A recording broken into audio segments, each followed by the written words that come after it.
అందరికీ నమస్కారం. ప్రస్తుతం తమిళనాడులో రానున్న కొద్ది రోజుల్లోనే ఎలక్షన్స్ అయితే రాబోతున్నాయి. అయితే ఇప్పుడు ఇక్కడ టీవీకే పార్టీ విజయ్ గారు సేమ్ టు సేమ్ అంటే చంద్రబాబు నాయుడు గారు ఏవైతే స్కీమ్స్ ఆంధ్రప్రదేశ్లో పెట్టారో అక్కడ కూడా ఇవే ఫాలో అవుతున్నారా అనే ప్రశ్నలు అయితే వస్తున్నాయి. ఎందుకంటే అవి చూస్తే మ్యాక్సిమం పీపుల్కి అలానే అనిపిస్తుంది. సో వీటి గురించి ఒకసారి డిస్కస్ చేద్దాం. ప్రస్తుతం మనతో జర్నలిస్ట్, పొలిటికల్ అనలిస్ట్ జగదేవ్ గారు ఉన్నారు. ఇంటర్వ్యూలోకి వెళ్దాం. హలో సార్, నమస్కారం. నమస్తే. ఎస్ సార్, అంటే సేమ్ టు సేమ్ డిట్టో దింపేశారా లేకుంటే అన్ఎక్స్పెక్టెడ్గా ఇది జరిగిందా? యాక్చువల్గా టీవీకే విజయ్ ఖచ్చితంగా ఇలాంటి పథకాలు పెట్టే తీరాలి. ఎందుకంటే చాలా విమర్శలు వస్తున్నాయి. త్రిష గారు వ్యవహారం ఒకటి, భార్యతో విడాకులు ఒకటి, కరూరు ఘటన ఒకటి, అలాగే జననాయకన్ సినిమా ఇంకా రిలీజ్ అవ్వలేదు, ఇంకా చాలా ఒకటి తర్వాత ఒకటి బాగా భయంకరంగా విమర్శలు వినిపిస్తున్నాయి. అంటే సొంత ఇంటినే చక్కదిద్దుకోలేని వాడు రాష్ట్రాన్ని ఏం పరిపాలిస్తాడు, సినిమా అనుకున్నాడా అనే చందంగా భయంకరంగా ట్రోల్స్ అవుతున్నాయి తమిళనాడు అంతా కూడా. అయితే ఈరోజు ఆయన మహాబలిపురంలో సభలో మాట్లాడుతూ ఇంకా లాభం లేదండి, ఎక్కడైనా సరే మహిళలు అంటే ఇంటి హోమ్ మినిస్టర్ మహిళలే కదా, తల్లులు, ఆ తల్లుల్ని ఆకట్టుకుంటే మొత్తానికి చేంజ్ అవుతుందనే ఒక అభిప్రాయంతో ఒక్కసారి మహిళలకి గేలం వేసినట్టుగా చాలా మంది అభివర్ణిస్తున్నారు. మోస్ట్ ప్రాబబ్లీ ఎవరైనా సరే ఇప్పుడు ఇక్కడ ఆర్టీసీ బస్సులు ఫ్రీ ఉన్నాయి తెలుగు రాష్ట్రాల్లో, మహిళలకే టార్గెట్ కదా, మహిళలకే ఫ్రీ ఇస్తున్నారు. అలాగే అమ్మ ఒడి అని కానీ, అదే తల్లికి దీవెన అని పేరు మార్చచ్చు, తర్వాత రకరకాలు కూడా. బట్ ఇక్కడ ఆంధ్రప్రదేశ్లో ఏంటంటే జగన్మోహన్ రెడ్డి ఏదైతే ఇచ్చి బద్ధకాన్ని పెంచే పథకాలు ఇచ్చారో అలా కాకుండా ఉపయోగపడే పథకాలతో మరికొన్ని కూటమి ప్రభుత్వం కేటాయించింది. గ్యాస్ సిలిండర్ విషయంలో కానీ, తర్వాత నా తల్లి దీవెన సంబంధించి కానీ, ఊరికే కూర్చోబెట్టి ఇవ్వడం కూడా ఒకవైపు అభివృద్ధి చేసుకుంటూ వెళ్తుంది. అందరికీ ఉద్యోగం కల్పిస్తే ఇంక ఈ పథకాలు మెల్లమెల్లగా తొలగించవచ్చు. ప్రస్తుతానికి రాష్ట్ర పరిస్థితి అధోగతిలో ఉంది కాబట్టి ఇక్కడ ఆంధ్రప్రదేశ్ లో చంద్రబాబు నాయుడు గారికి ఇది వర్కౌట్ అయిందని చెప్పాలి. తమిళనాడు వర్కౌట్ అవుతుంది ఎందుకంటే మిగతా పార్టీ వాళ్ళు కూడా సేమ్ టు సేమ్ కాస్త ఇదే విధంగా. ఎందుకంటే మీరు అన్నట్టు తెలంగాణలో కూడా ఇలాంటి పథకాలు ఉన్నాయి, తర్వాత కర్ణాటకలో కూడా కొన్ని ఉన్నాయి. ఓకే, సో మొత్తం మీద అటు కాంగ్రెస్ ని కాపీ కొట్టారా, ఇక్కడ తెలుగుదేశాన్ని కాపీ కొట్టారా పక్కన పెడితే మహిళా ఓటర్లనే టార్గెట్ చేసుకుని విజయ్ ముందుకెళ్తున్నారు. దాంతోపాటు ఇక్కడ ఆయన మరికొద్దిగా అంటే అందుకే అంటారు, ఆనందంలో ప్రామిసులు చేసేయడం కానీ, కోపంలో శాపాలు పెట్టడం కానీ చేయకూడదంట.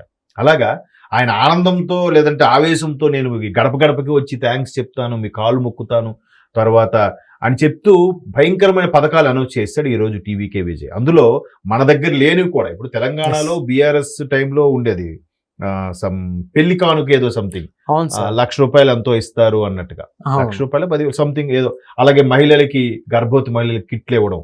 సో ఇవన్నీ కలగాయ గంపలా కలిపేసి విజయ్ ఇంకా ఎక్కువ ప్రకటించేశారు. బంగారం కూడా ఎగ్జాక్ట్ అదే చెప్తున్నా. ఒకటి అన్నపూర్ణి అని ఏవో సూపర్ 6 పెడుతున్నాడు, దాని పేరు అన్నపూర్ణి. అదేంటంటే మీరంటే ఫస్ట్ అన్న సారీ అని పెట్టాడు. అన్న సారీ అంటే మన పెళ్లికి సారీ పెడతాం కదా, అలాగే అన్న సారీ అని పేరు పెడుతూ తులము 8 గ్రాములు ఇస్తాడంట. అంటే ఆల్మోస్ట్ ఆల్ 18 తులం అంటే యాక్చువల్గా అయితే 11.64 గ్రాములు, ఇక్కడ మాత్రం 10 గ్రాములు అనేస్తున్నారు కానీ మొత్తం మీద 18 గ్రాముల బంగారం అంట. రోజుల్లో బంగారం లేకుండా బంగారంతో కూడా శారీనా సరే, బంగారంతో సారే నాట్ శారీ, సారీ అంటే పెట్టిపోతలు అన్ని కలిపి, నీకు అర్థమైందా, పిండి వంటలు. అలాగా అంత వాల్యూ చేసే బంగారం అంటే ఇవాళ బంగారం రేట్ ఎలా ఉందమ్మా, మాక్సిమం 3 లక్షల దాకా అవుతుంది. అంటే ఎలా ఇస్తాడు ఇవన్నీ అంటే చూడండి, గేలం ఇలా పెంచుకుంటూ పోయి ఖజానా ఖాళీ చేసేసి మనుషులు సోమరిపోతులు చేయడానికి కాకపోతే సరే ఏదో అన్నాడు, అది ఉంది. తరువాత గ్యాస్ సిలిండర్లు 6 ఉచితం అంట. ఆ తరువాత ఏదైతే మహిళలకి ₹1,000 ఇప్పుడు స్టాలిన్ ప్రభుత్వం ఇస్తుందో అది 2,500 చేస్తాడట. తర్వాత కామరాజర్ విద్యా పథకం ఏదో పెట్టాడు, అది కూడా ఎలిమెంటరీ స్కూల్ నుంచి +2 వరకు, చూడండి 10th క్లాస్ కూడా కాదు, +2 వరకు చదివే విద్యార్థులందరికి కూడా మళ్ళీ వాళ్ళకి సంవత్సరానికి 15,000 ఇస్తాడంట. ఎంతమంది జనాభా, ఎంతమంది అంటే ఇది ప్రభుత్వ పాఠశాలలకే పరిమితం చేస్తే బాగుంటుంది. అలా కాకుండా అందరికీ చేసేయడం వల్ల సరైన పద్ధతి కాదన్న అభిప్రాయం. ఇప్పుడు కాదు, ఎప్పుడు అదే మాట చెప్తారు. అంటే ప్రభుత్వ పాఠశాల డెవలప్, ఇప్పుడు విజయ్ కూడా ఏమంటున్నాడు, బాలికలు కానీ బాలురు కానీ పనిలోకి వెళ్లకుండా ప్రతి ఒక్కరూ విద్యను ఉపయోగించుకోవాలి, ప్రతి ఒక్కరు చదువుకోవాలి, పాఠశాలకు వెళ్ళాలనే ఉద్దేశంతో కామరాజర్ విద్యా హక్కు అనే ఒక పథకం తీసుకొచ్చి తద్వారా అందరూ చదవాలి, అందరికీ వాళ్ళ ఎవరైతే గార్డియన్, ప్రధానంగా తల్లి తండ్రి ఇద్దరున్నా కూడా తల్లికే ఇస్తాడంట. మరి ఇక్కడ చూడండి, ఆడవాళ్ళని అట్రాక్ట్ చేసుకునే ఉద్దేశం కాకపోతే తల్లికే గార్డియన్ గా ఉన్న తల్లికి మాత్రమే సంవత్సరానికి 15,000 ఎంతో బట్ కేటాయిస్తారు. ప్రజలు కూడా ఎక్కువ ఎలాంటి వాటికి మగ్గు చూపుతున్నారంటే ఏమంటారు? చూపుతున్నారమ్మా, అందరు ఇచ్చినవి తీసుకుంటున్నారు, అందరు ఇచ్చింది మాట్లాడుతున్నారు, మళ్ళీ ఎవడైనా ఇవ్వకపోతే వాడు ఉంటే బాగుండేదిరా ఇచ్చేవాడు అని మాట్లాడుతున్నారు. అంటే సోమరిపోతులుగా తయారవుతున్నారు. అది కలికాలం ప్రభావమా లేదంటే వీళ్ళకి పని చేయడానికి ముట్టి బతకమా తెలియదు, కానీ అది కరెక్ట్ పద్ధతి కాదు. శ్రీలంక ఇప్పుడు ఎలా తయారైంది, ఎంత ఇబ్బంది పరిస్థితిలో ఉంది. ఆ పథకాలు ఇచ్చి సోమరిపోతులుగా తయారయ్యి ఎవడు కాలు మీద వాళ్ళు నిలబడి, నిజంగా మిగతా దగ్గర పథకాలు లేవంటే ఉన్నాయి, మనంత దారుణం పథకాలు ఉండవు. అంతకుముందు ఇలాగే డిఎంకే ఏడిఎంకే కూడా పోటాపోటీగా పెట్టేవి. ఈ జయలలిత అమ్మ వచ్చారు, అమ్మ వచ్చి ఇంకా ఆడపిల్లలకి ఆ కిట్లని ఈ కిట్లని సైకిళ్ళని ఒకటి కాదు స్కూల్ బ్యాగ్స్ అని చాలా ఇచ్చింది ఆవిడ. టీవీలంట, కంప్యూటర్లంట, సైకిల్ ఎన్నో ఇచ్చేసింది ఆవిడ. అంటే ఒక 5 ఏళ్ళు డిఎంకే, ఒక 5 ఏళ్ళు ఏఐడిఎంకే వస్తుంది కాబట్టి వాళ్ళకి పోటీగా వీళ్ళు, వీళ్ళకి పోటీగా వాళ్ళు, అలా పథకాలు పెంచుకుంటూనే వెళ్తున్నారు. ఇప్పుడు విజయ్ కూడా ఏం చేస్తున్నాడు, స్టాలిన్ ఏవైతే ఇస్తున్నారో వాటిని కొనసాగిస్తూనే మరికొద్ది పెంచుతున్నాడు. పెంచడంలో ఏముంది, ఖజానా మీద భారం పడుతుంది కదా. అంత ఈ భారం అంతా ఎవరి మీద పడుతుంది మరలా? ట్యాక్స్ పేయర్స్ ఎవరు? చిన్న చితక ఉద్యోగం చేసుకున్న వాళ్ళు, చిరు వ్యాపారులు ఏం చేస్తారు, ఏం కడతారు? వాళ్ళు ఏం కట్టరు. రోడ్ సైడ్ ఏం కడతారు? వాళ్ళకి లెక్క జమా ఉండదు, వాళ్ళకి ఒక ట్యాక్స్ ఉండదు, వాళ్ళకి ఐటీ రిటర్న్స్ ఉండదు, వాళ్ళకి ఒక రెంట్ కట్టరు, ఏమీ ఉండదు. ఇవాళ సంత అయితే ఇక్కడ అమ్ముకుంటాడు, రేపు అక్కడ సంత అయితే అక్కడ అమ్ముకుంటాడు. మధ్య తరగతి వాడు చాలీ జీతంతో వచ్చిన వాడే కడుతున్నాడు మళ్ళీ ఏదో ఒక ట్యాక్స్ రూపంలో. సో ఆ ట్యాక్స్ రూపంలో కట్టిందంతా ఏవైనా మరలా మనకే ఉపయోగపడుతుందా? లేదు. మళ్ళీ ఈ పథకాలకే సగం పోతుంది.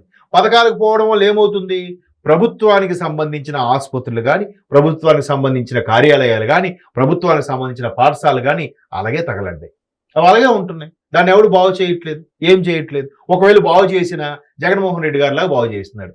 ఆయన ఏంటి తెలివిగా ముందు నాడు నేడు అన్నాడు, పాఠశాలన్నీ సుందరీకరణ చేశాడు. సుందరీకరణ చేసిన తర్వాత అందరికీ కూడా అమ్మఒడి ఇచ్చేస్తే ఎవరు వస్తారు గవర్నమెంట్ స్కూల్కి? ఆ పైసలతో నేను ప్రైవేట్ స్కూల్లో చదువుతాను రాబాయ్, ప్రైవేట్ స్కూల్లో అయితే ఫీజు కడతాను కాబట్టి మాస్టర్ కాలర్ పట్టుకొని కూడా అడగచ్చు అనేలా కూడా ఉంది జనాల అభిప్రాయం. గవర్నమెంట్ స్కూల్లో చెప్తామన్నా కూడా పంపిరు. గవర్నమెంట్ స్కూలా ఏంటో అంత చిన్న చూపు తెలియదు వీళ్ళకి. అది మారాలి జనాల్ని. సో సుందరీకరణ చేశాడు జగన్మోహన్ రెడ్డి, లాభం ఏంటి? వాళ్ళకి సంబంధించిన వాళ్ళకే ఇచ్చుకొని ఆ కాంట్రాక్ట్లో చేసుకొని మళ్ళా దాన్ని సుందరీకరణ చేసి 1 నుంచి 2 తరగతి వరకు ప్లే స్కూల్లో పెట్టాడు, నర్సరీ స్కూల్ లాగా. 3 నుంచి 10వ తరగతి వరకు హై స్కూల్ అంట. ఇది ఎక్కడ లెక్క? మరి ఇన్ని రోజులు ఎవరు ఎందుకు అలా చేయలేదు? ఎంతవరకు ఎవరికి ఆ థాట్ రాలేదా? ఎవరు మేధావులు కాదా? అది దుర్వినియోగం ఏదో ఒకటి చేసి మళ్ళీ అక్కడ ఆమ్యామ్యం చేసేయాలి. 10 రూపాయలు పెడితే 20 రూపాయలు నొక్కేయాలి. ఇదే కాన్సెప్ట్తో చేశారు. సో మరి ఇప్పుడు అక్కడ కూడా అవే పథకాలు చేస్తుంటే ఇవన్నీ చుట్టుపక్కల రాష్ట్రాలకే కలగాయ గంపలాగా ఉంది తప్ప చాలా అది కరెక్ట్ కాదు. బట్ మీరు అన్నట్టు నిజంగా 18 గ్రాముల బంగారం ఇస్తే 3 లక్షలు ఎవడబ్బ సొమ్ము అది? వాడి పాకెట్లో వదిలి అతడు ఆస్తులం ఇచ్చేస్తాడు విజయ్కి, ఇవ్వడుగా. చూద్దాం మరి ప్రజలు ఏ విధంగా దీవిస్తారో. ఒక 2 నెలలు ఓపిక పడితే ఆయన దీవిస్తారో లేదో కూడా మనకు అర్థమైపోతుంది. ఓకే అండి, థ్యాంక్ యూ.